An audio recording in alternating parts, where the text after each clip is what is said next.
ዛሬ ስለ ማዕድ ስርዓት አንዳንድ ነገሮችን እናስተምራችኋለን። እንግዲህ ውድ ቤተሰቦቻችን በተደጋጋሚ ከምትጠይቁን ጥያቄዎች መካከል ማዕድ ላይ ጸሎት የምናደርሰው ወጥ ከተደረገ በኋላ ነው ወይስ ወጥ ከመደረጉ በፊት ብላ ማዕድ ከቀረበ በኋላ ካህናት ወይም ዲያቆናት ወይም ሌሎች አባወራዎች ከባረኩ በኋላ ለምን ለምለም ወይም ደረቅ እንጀራ ይሰጡናል? ለምን ወጥ አስነክተን አንቀምሰውም?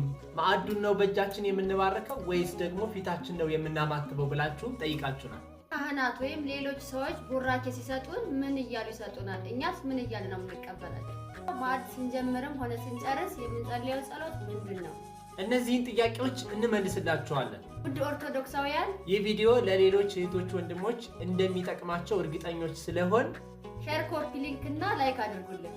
ኮመንት ላይም ማዕድ እያላችሁ ጻፉልን። ይሄ እኛ ኦርቶዶክሳውያን ካለባበሳችን፣ ካመጋገባችን በእያንዳንዱ የዕለት ተዕለት ህይወታችን ውስጥ ቤተክርስቲያን ያስቀመጠችልን ስርዓት አለ። እነዚህም ስርዓት ውስጥ አንደኛው የማዕድ ስርዓት ነው። ማዕድ በሚቀርብበት ሰዓት የምናደርገው ጸሎት አለ። ከመደረጉ በፊት ጸሎት ማድረግ ይገባናል። ይህም ለምንድን ነው ቢባል የወጡን ብዛት፣ መጠን፣ ጣፋጭነቱን በማሰብ ለጸሎት ህሊናችን እንዳይሰረቅ ወጥ ከመደረጉ በፊት ጸሎተ ማዕድ ይደረጋል። እዚህ ቪዲዮ ሰፋ ያለ ደቂቃ ስለሚፈጅ በሚገባ የቤተ ክርስቲያን አስተምህሮ መሰረት አድርገን ሙሉውን ዩቲዩብ ላይ አስቀምጠንላችኋል። ለዩቲዩብ አዲስ ስለሆን ቪዲዮአችንን በቅንነት ላይክ፣ ሼር፣ ሰብስክራይብ እንድታደርጉ በትህትና እንጠይቃችኋለን። የምታደርጉልን ሁሉ ከልብ እናመሰግናለን።